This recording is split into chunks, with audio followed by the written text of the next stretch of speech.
on the next Svengooly. Will somebody listen to me? Saturday night at 10, 9 Central on MeTV.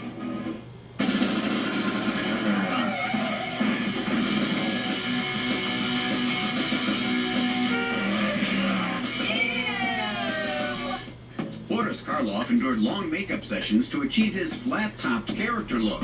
But at Chicago's Flashback Weekend Horror Convention, we chatted with a contemporary actor who kind of did the same thing.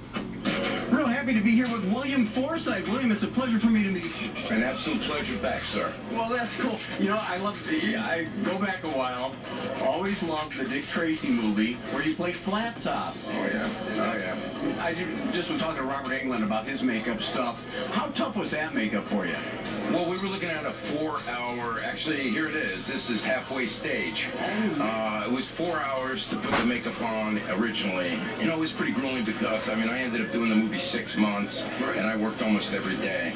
So by the time the movie was over with the makeup, I think we got it down to about 2 hours and 40 minutes, but always 1 hour to get it off as well. Oh, man. So it was very challenging. Yeah, you played a lot of iconic characters. You were Al Capone in the Untouchable series, which was shot in our Chicago area here. Oh, yeah. Can you tell us a little bit about what it was like to play Al Capone?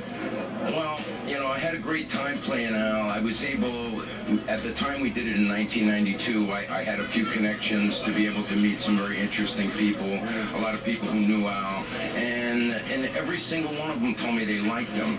And I always found that really interesting because, I mean, Al had always been portrayed as either crazy or completely brutal, and I found that there was really quite a few sides to Al that had never really been portrayed. So it was really challenging, and, you know, I love Chicago, so I really enjoyed being here. I mean, what's better than playing Al Capone and living in Chicago? So Yeah, that's pretty impressive. And you were in the remake of Halloween, is that right? yeah, I did Rob Zombie's Halloween. Yeah. You did another Rob Zombie movie too, wasn't it? Devil's Rejects? Yeah. Absolutely. You know, it's funny, a friend of mine is a huge fan of yours, and he goes, oh, no, you gotta check this guy out. I had to laugh because he put it on, and the first thing was, it actually passed a clip of me.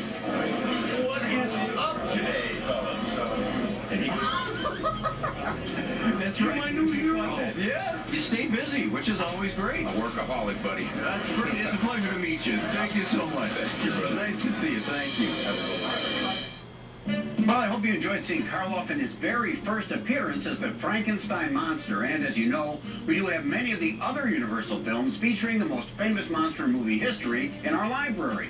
And we'll bring those back down the line for all you fans of Mary Shelley's creation. Meet history's greatest monster. You know, this may be the first time that you've said that you've actually been right.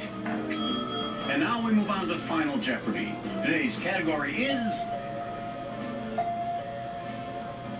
who might be at the door? And make sure you phrase that in the form of a question, just as I did. I'll just head over to the door now. You know, walking to the door is a much more pleasant time now.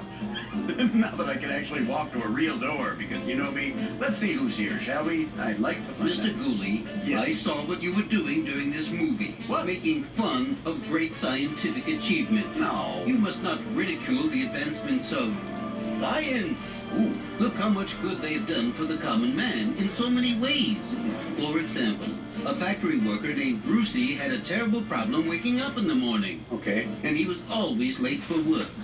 Finally, his boss could take it no more. Ooh. He called Brucey into his office and told him, if you come into work late just one more time, I will fire you. Oh. Naturally, Brucey was frantic, Yeah. but he turned to science. He went to a doctor who had developed a new pill that would solve Brucey's problem. So, he brought the pill home, and following the doctor's directions, took the pill 10 minutes before he went to bed. He slept soundly, and next thing he knew, he woke up, looked at his bedside clock, and saw that it was actually 10 minutes before his projected normal wake-up time. Hey! So, he had a nice leisurely breakfast, and arrived at his factory workplace 5 minutes before his regular starting time. He walked into the boss's office and proudly said, "Boss, I've solved my problem. As you can see, I'm here right on time today." And his boss said, "So you are, but where were you yesterday?" So long, Screwy. See you in St. Louis. We hope you like Would you mind closing the door? It's getting a little drafty in here. You know what I'm talking about. Good night, everybody. Not that I try to avoid the draft, but where were you yesterday? See what I did there? much for joining us here in the Dungeon Studio for the original Frankenstein. I know a lot of you have been asking about it, and I'm happy. I'm happy that one didn't hit me in the face. I'm happy that you joined us for the movie. We'll be back next week with more excitement from the world of horror and several vulcanized chickens.